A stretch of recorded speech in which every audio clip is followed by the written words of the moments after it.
Hi hello അസ്സലാമു അലൈക്കും.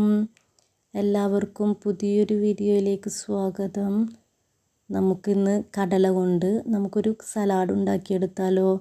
ഒരു വെറൈറ്റി ആയിട്ടുള്ളൊരു സലാഡാണ്. ഇപ്പം നല്ല മഴയല്ലേ, മഴയത്ത് 4 മണി ടൈമിലൊക്കെ ഇത് ഉണ്ടാക്കി കഴിഞ്ഞ് കഴിഞ്ഞാൽ കഴിക്കാൻ ഭയങ്കര സ്വാദാണ്.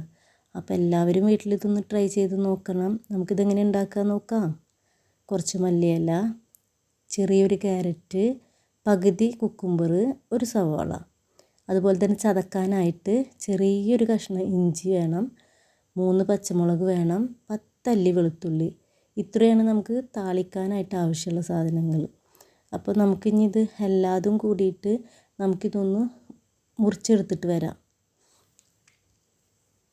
അപ്പോൾ എല്ലാതും നമ്മൾ മുറിച്ചെടുത്തിട്ടുണ്ട്, ചെറുതാക്കിയിട്ട് മുറിച്ചെടുത്തിട്ടുണ്ട് കേട്ടോ. അപ്പോൾ ഇനി ഇത് ഉണ്ടാക്കുന്നത് എങ്ങനെയാണെന്ന് നമുക്ക് നോക്കിയാലോ. നമുക്ക് ഒരു അടുപ്പത്തൊരു പാത്രം വെക്കാം. അതിലോട്ട് നമുക്ക് ആവശ്യത്തിനുള്ള ഓയിലോ നമ്മൾ ഉപയോഗിക്കുന്നത് എന്താണോ അത് ഒഴിച്ചു കൊടുക്കാം. വെളിച്ചെണ്ണ ഉപയോഗിക്കുന്നവർക്ക് വെളിച്ചെണ്ണ ഉപയോഗിക്കാം, ഓയിൽ ഉപയോഗിക്കുന്നവർക്ക് ഓയിൽ ഉപയോഗിക്കാം. അതിലേക്കൊരു 3/4 ടീസ്പൂണോളം കടുക് ഇട്ട് കൊടുക്കാം. ആ കടുക് പൊട്ടി വരുന്ന സമയത്ത് നമുക്ക് ചതച്ച് വെച്ചിരിക്കുന്ന ഇഞ്ചി പച്ചമുളക് പേസ്റ്റ് ഇട്ട് കൊടുക്കാം. നന്നായിട്ടിത് മിക്സ് ചെയ്ത് കൊടുക്കാം. നമുക്ക് നന്നായി മിക്സ് ചെയ്യുക. അപ്പോൾ നമ്മൾ ഈ പൊടികൾ ഇടുന്ന ടൈമിൽ തീ നന്നായി കുറച്ച് വെച്ചതിന് ശേഷം ചിക്കൻ മസാല അല്ലെങ്കിൽ മീറ്റ് മസാല നമ്മളെ അടുത്ത് ഏതാണുള്ളത് അത് ഉപയോഗിക്കാം. അത് ഇട്ട് കൊടുത്ത് നന്നായി ഇളക്കി കൊടുക്കുക. ഈ സമയത്ത് നമുക്ക് ഓയിലോ വെളിച്ചെണ്ണയോ കുറവാണെന്നുണ്ടെങ്കിൽ നമുക്കൊരു തരി കൂടി ഒഴിച്ചു കൊടുക്കാം. അത് നല്ലതാണ്. അപ്പോൾ നമ്മളിങ്ങനെ ഒഴിച്ചു കൊടുത്തിട്ട് അപ്പോഴും തീ ചെറിയ തീയിൽ തന്നെ കിടന്നോട്ടെ, ഒരിക്കലും തീ കൂട്ടരുത് കേട്ടോ. കുറച്ച് ഗരം മസാല ഇട്ട് കൊടുക്കാം. അതുപോലെ തന്നെ ഇതിങ്ങനെ ഇളക്കിക്കൊണ്ട് വരുന്ന സമയത്ത് ആവശ്യത്തിനുള്ള കുറച്ച് മുളക് പൊടിയും കുറച്ച് മല്ലിപ്പൊടിയും കൂടി ഉപയോഗിക്കാം. 1/2 സ്പൂണ് മല്ലിപ്പൊടി, അതുപോലെ തന്നെ ഒരു 1/4 സ്പൂണ് മുളക് പൊടി നമ്മൾ എരിവിനായിട്ട് ചേർക്കുന്നതാണ്. പക്ഷേ ഇതിലും ഏറ്റവും കൂടുതലായിട്ട് നിൽക്കേണ്ടത് നമ്മളിതാണ്. ഇത് തലേന്ന് സോക്ക് ചെയ്തിട്ട് നമ്മൾ വേവിച്ച് വെച്ച കടലയാണ്. ഇത് ചേർത്ത് കൊടുക്കാം. നമുക്ക് ആവശ്യത്തിന്, അതിൽ ഞാൻ ഉപ്പിട്ട് വേവിച്ചതുകൊണ്ടാണ് ഇവിടെ ഉപ്പ് ഞാൻ കുറച്ച് കുറക്കുന്നത്. വേവിച്ച് വെച്ച കടല ഇട്ട് കൊടുക്കാം. കടല ഇട്ട് കൊടുത്തിട്ട് നമുക്ക് ഹൈ ഫ്ലെയിമിലേക്ക് തീ വെക്കാം.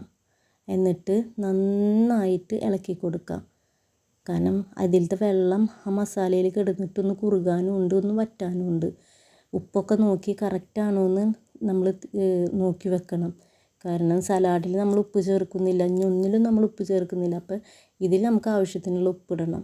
അത് കഴിഞ്ഞ് കുരുമുളക് പൊടി നമുക്ക് ആവശ്യം, ഞാൻ പറഞ്ഞല്ലോ നേരത്തെ, കുരുമുളക് പൊടിയുടെ ഒരു ടേസ്റ്റ് നിൽക്കണം. അതുപോലെ തന്നെ നമ്മൾ പ്രത്യേകം ശ്രദ്ധിക്കേണ്ട ഒരു കാര്യം, നമ്മൾ കറിക്ക് ഒരു ഇറച്ചിക്കറിൻ്റെ ഒരു ഇത് വരുന്നുണ്ടോ എന്നുള്ളത്, ഒരു ടേസ്റ്റ് ഉണ്ടോ എന്നുള്ളത്. അപ്പോൾ അതിന് കുറവാണെന്നുണ്ടെങ്കിൽ കുറച്ച് ഗരം മസാല ചേർക്കുക.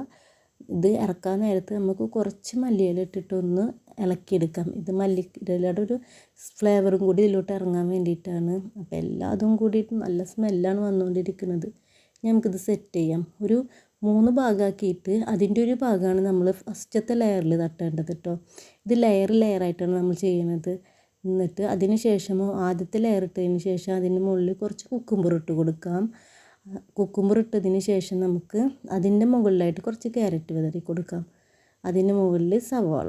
ഈ ഒരു മെത്തേഡ് നമ്മൾ 3 പ്രാവശ്യം ആവർത്തിക്കുന്നുണ്ട്. പിന്നെ ഒരു കാര്യം, മല്ലിയില ഒരു കാരണവശാലും മറക്കരുത് കേട്ടോ. പിന്നെ രണ്ടാമത്തെ ലെയറും തട്ടി അതേ സെയിം പാറ്റേൺ തന്നെ നമ്മൾ ആദ്യം എങ്ങനെയാണ് ചെയ്തത് അതേപോലെ തന്നെ കുക്കുംബർ ഇട്ട് കൊടുക്കുക, ക്യാരറ്റ് ഇട്ട് കൊടുക്കുക, സവാള ഇട്ട് കൊടുക്കുക. അങ്ങനെ ഒരു പാറ്റേണിൽ അത് 3 ലെയറായിട്ട് നമ്മൾ ഇട്ട് കൊടുക്കുക. ഇതിപ്പോൾ അവസാനത്തെ ലെയറാണ് കേട്ടോ. അവസാനം എല്ലാതും ആ പാത്രത്തിലോട്ട് തട്ടി കൊടുക്കുകയാണ്. എന്നിട്ടും നമ്മൾ ഇതേ ലെയർ ഇതുവരെ ചെയ്തതെന്ന് എന്താണ്, അതേ പ്രവൃത്തി തന്നെ നമ്മൾ വീണ്ടും കണ്ടിന്യൂ ചെയ്യുകയാണ് ചെയ്യുന്നത്. അതിൻ്റെ മുകളിൽ കുക്കുംബർ ഇട്ട് കൊടുക്കുക, ക്യാരറ്റ് ഇട്ട് കൊടുക്കുക, അതുപോലെ തന്നെ ലാസ്റ്റ് ഫൈനലായിട്ട് സവോളയും മല്ലിയിലയും ഇട്ട് കൊടുക്കുക. ഇത്രയാണ് നമ്മളുടെ ഈ സലാഡ് ഉണ്ടാക്കാനുള്ളൊരു പണിയുള്ളൂ. എത്ര സിമ്പിളാണല്ലേ. എന്നിട്ട് ആവശ്യമുണ്ടെങ്കിൽ, അല്ലെങ്കിൽ നമുക്ക് പുളി കുറച്ച് ഇഷ്ടമുള്ളവർ, എരിവും പുളിയും കൂടി നിൽക്കാൻ ഇഷ്ടമുള്ളവരാണെങ്കിൽ ഒരു ചെറിയ കഷ്ണം നാരങ്ങ പിഴിഞ്ഞിട്ട് അതിൻ്റെ മുകളിൽ ഒഴിച്ച് കൊടുക്കുക. ഇതൊരു പ്രത്യേക ടേസ്റ്റാണ് കേട്ടോ. ഫ്ലേവർ നല്ല ടേസ്റ്റുള്ളൊരു ടേസ്റ്റാണ്. മുഴുവനായിട്ട് പിഴിഞ്ഞൊഴിക്കുകയും വേണ്ട. അപ്പോൾ നമുക്കിനി ഇതിനൊന്ന് അറേഞ്ച് ചെയ്ത് വന്നാലോ? നമുക്ക് കഴിച്ച് നോക്കാം. ഇളക്കി കഴിഞ്ഞാൽ പുളിയൊക്കെ അടിയിലോട്ട് ഇറങ്ങും. എന്നിട്ട് നമ്മൾ എടുത്തിട്ട് കഴിച്ച് നോക്കാം. വളരെ ടേസ്റ്റായിട്ട് എരിവും എല്ലാതും മുൻതൂക്കം നിൽക്കുന്നുണ്ട് കേട്ടോ. നല്ല ടേസ്റ്റാണ്. എല്ലാവരും ചെയ്ത് നോക്കണം. അതുപോലെ തന്നെ ചാനൽ ഇഷ്ടപ്പെടുന്നവർ നമ്മൾ ചാനലിനെ സപ്പോർട്ട് ചെയ്യുക. വീഡിയോ മുഴുവനായിട്ട് കാണുക, സബ്സ്ക്രൈബ് ചെയ്യുക, ഷെയർ ചെയ്യുക, ലൈക്ക് ചെയ്യുക. താങ്ക്